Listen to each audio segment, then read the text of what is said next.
অবহমান বাংলার ঐতিহ্যের সঙ্গে জড়িয়ে আছে মৃৎশিল্প ও কারুশিল্প। বাংলার মানুষ এই ঐতিহ্যকে আষ্টেপৃষ্ঠে লালন পালন করে তাদের যাপিত জীবনে। লোক সংস্কৃতিতে মৃৎ, কাঠ, বেত শিল্প গ্রামীণ ঐতিহ্য বহন করে। গ্রাম ছাড়িয়ে এই ঐতিহ্য ও সংস্কৃতি আজ শোভা পায় শহরের জীবনে, কিংবা হয়তো শৌখিন নাগরিকদের বসার ঘরে। সাম্প্রতিক কোটা আন্দোলন ও কারফিউর কারণে ক্ষতির মুখে পড়েছে দোয়েল চত্বরের ঐতিহ্যের শৌখিন রাজ্য ব্যবসায়ীরা। দোকান খোলা থাকলেও ক্রেতার দেখা মিলছে না, বিক্রেতারা পার করছেন অলস সময়। আমাদের এখানে তো বেচা কেনা নাই, লকডাউন শাটডাউন।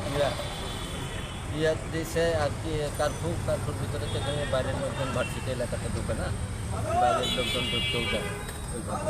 কেউ হয়তো বাড়ায় হাইটি টাইটি ঢুকে, এই তাছাড়া কোনো গাড়ি ঘোড়া ওইভাবে ঢুকতে যায় না।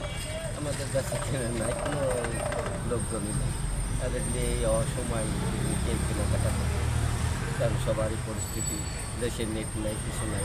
মানুষের টাকা থাকেও মানুষ খাইতে পারছে না অনেক সময়, কারণ নেটের টাকা নাই, তুলতে পারছে না। অনেকজন হয়তো মোবাইলে আছে, সে টাকাও তুলতে পারছে না, খাইতে পারছে না, অনেকজনে কষ্ট করছে।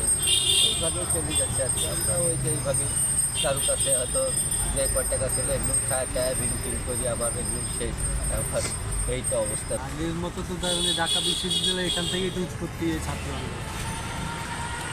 কারণ এখানে এই যে কঠোর নিরাপত্তা দেওয়া হয় তো, চারিদিকে শাহবাগ, এরপরে আপনি হাইকোর্ট মোড়, ওদিকে ঢাকা মেডিকেল, এই চারিদিকে বেরিয়ে আটকানো গাড়ি করে মানুষের আসে না, কিন্তু লাইনে থাকলে তবে সব জায়গায় সবাই সমস্যা, জনগণের সমস্যা, আমাদের সমস্যা, যারা ক্রেতাকেও সমস্যা।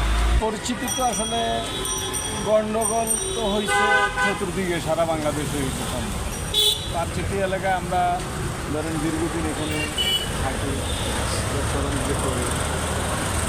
ধরেন 15 তারিখ থেকে পর্যন্ত ধরেন যে আমরা যারা দৈনিক রুজি করে খাই, আমাদের উত্তরপ্রদেশের করছে, কিতারা আসতে পারে না, ভার্সিটি করছে, মানুষ যাতায়াত করতে পারে না, বয়বর্তী, এসব কারণে মানুষ কেনাকাটা করে না।